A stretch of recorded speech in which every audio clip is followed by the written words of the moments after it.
So, eto na naman guys, may update po si Dean Chase at may bagong pasabog patungkol kay Kukak. O, di ba? Was able to find out about our current administration will shock you to the bone. Things that are very ugly, things that are putrid, disgusting, and vile. And there's only one common denominator. Only one name keeps popping up. And that's Lisa Tanas. Narito ang Balitang Pinoy TV.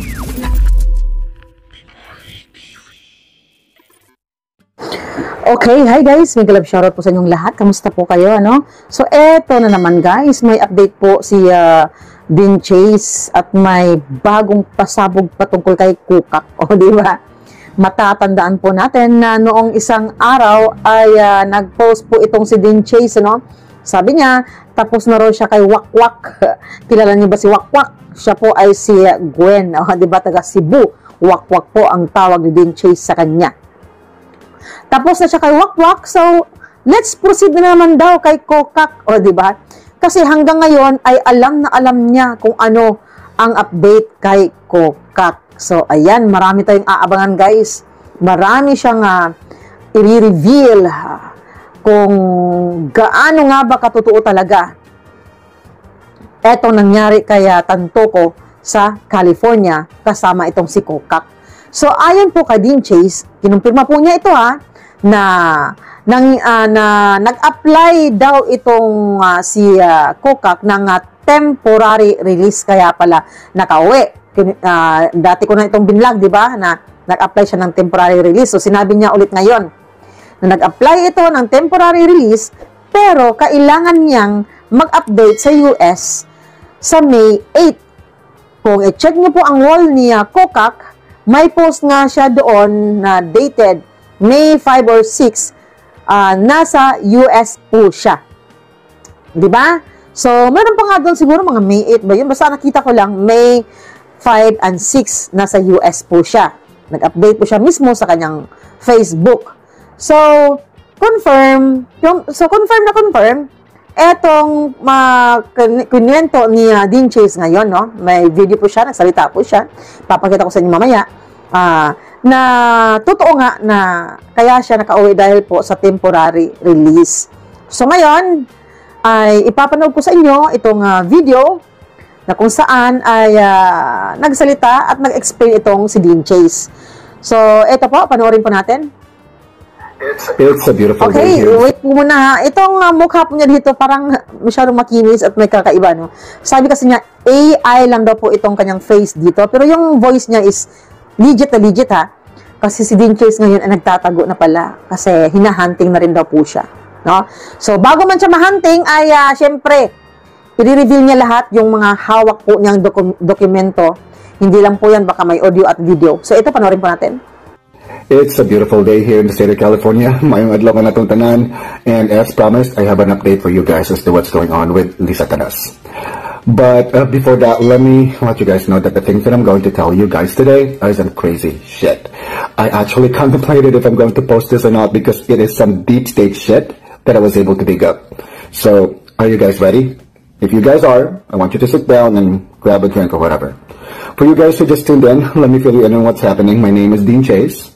I am based in the state of California, and I am one of the very few who knows what's up with the untimely passing of the heir of the Rustin's fortune, Paulo Tantoko.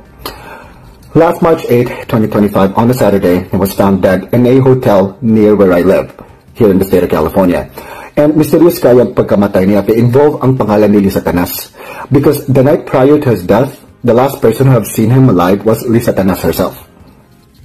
Now, I'm fortunate enough to have been able to secure an unfiltered and unredacted version of the police report before the case got superseded by the higher investigating team, of course. I got the document from a previous client of mine who works at the archives department in BHPD. Now, this document in my possession has complete accounts on what happened that day. As you know, if you have been following my post, Lisa Tanas and company were held for questioning and were not allowed to leave the country until they get, ruled out from the investigation. Following that, my source told me that on the 5th of April, a group of Asian-looking men, together with Caucasian men in suits, came into their office and had a closed-door meeting with their supervisor. That was when the case got superseded. My source told me around that time, she and her legal team submitted an appeal for an interim temporary release, which was approved and allowed her to go back to the Philippines, while the investigation is going on a temporary basis only. Now, fast forward to the present. I really don't know when she flew back to the United States, but according to my source, she was supposed to show up on May 8, 2025, exactly 2 months after the victim's passing. This is for her periodic appearance, which is embedded in her temporary release agreement with the authorities. Now, in fairness to Juliano, it seems like she held true to her end of the bargain because, as you can see, on her recent post, she did travel back to the United States. Now, that's the most recent update I got of her. Okay? Now, in the previous weeks, you might have noticed that I took a break from posting about Lisa Tanas because I wanted to focus on the local elections happening in my own hometown. It was dire that Gwen Garcia loses to Pamela Baricuato for reasons that I will be releasing these coming days. But during those times, I got connected to very important people and I was able to do some digging myself. The things that I was able to find out about our current administration will shock you to the bone. Things that are very ugly, things that are putrid, disgusting, and vile. And there's only one common denominator.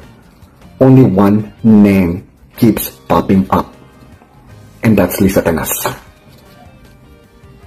I feel like it's about time that the Filipino people, know about this.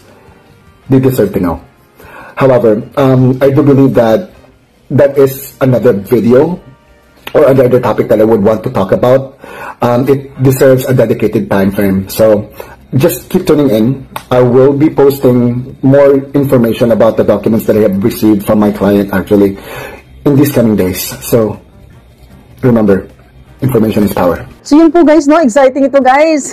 Kung ako sa inyo, i-follow nyo na po si Dean Chase sa kanyang Facebook page kasi marami daw po siyang ipapasabog doon patungkol kay Kukak. So ito po ata yung tinutukoy ni Dean Chase, no? Na si FL Liza ay kailangan mag-report sa US sa May 8. So ang kanyang post dito ay nakalagay naman po dito na yung date po ay May 6, nasa US pala siya. Tapos eto naman, nag-post siya ulit ito, nasa Florida daw siya sa US. So, ang date daw nito ay May 8, 2025. Tapos yung, pinost niya, itong picture na ito, ay May 10. Tapos, pagka kinabukasan 11, ay may caption dito na home is wherever mom is, sabi nung caption. So, dito sa picture na ito, ay nag-viral din po ito, no? Kasi maraming nagdududa na sabi nila, edited down. No, ito nung May 11, edited daw. Ito po, nagkaroon po ng, ang dami pong comments. So, 6,800 comments, tapos 4,500 shares, tapos ang reacts naman ay hindi natin makikita kung ilan yung laugh reacts kasi nga, ay naka-off po ang kanyang laugh reacts. So, nagdududa ang mga netizens nito kasi ito lang kamay ni Eliza, parang naputol daw. Tapos, itong kanyang baso ay kakaiba po sa baso ng kanyang mga kids, kay First Lady Imelda. Kakaiba daw yung baso ni F. Elisa kasi punong-puno daw ng ice ito at malaki daw at iba daw ang itsura compare doon sa baso nilang apat. Kita mo yung baso nilang apat o terno. Tapos may nakalagay pa daw na baso dito sa dulo. Parang nahulog na raw. So, nagdududa sila na edited daw ito. So, sabi nila, mga May 11 ay wala pa raw si F. Elisa dito sa Pinas niyan. Yun po ang sabi ng mga commenters. So, May 8 nasa Pinas siya. May 8 nasa US po siya. May 11 nag-post na nasa Pinas siya kasama ang kanyang mga anak. Si BBM, si ex-First Lady. Pero nagdududa po ang mga netizens, yung mga expert na nagsabi na edited daw ito. Di ba? So, yun po, no? And then, ito po yata yung pinaka-last niyang post.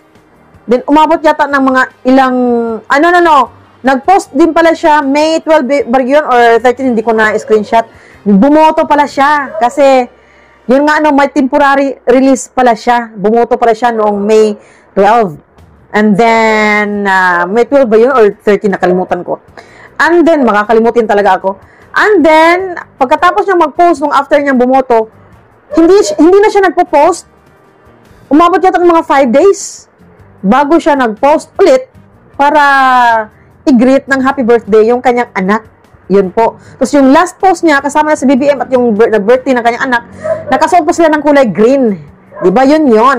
Kaya abangan po natin itong mga pasabog para malaman natin ang totoo. No? Tignan natin kung ano yung ipapakita niya sa video na mga evidence daw patungkol kay Kukak doon sa mga nangyayari, doon sa Beverly Hills, kasama si Kukak doon sa nangyari kay Tantoco. Okay. So, abang-abang, no? And, ano po ang masasabi nyo sa video ito? Comment down below lang po. Ito na nga mga kabalita. Ano na ang masasabi nyo patungkol sa balitang ito? Please comment down below mga kabalita. Pag-usapan natin yan sa comment section. At kung di ka pa nakasubscribe sa ating channel, baka naman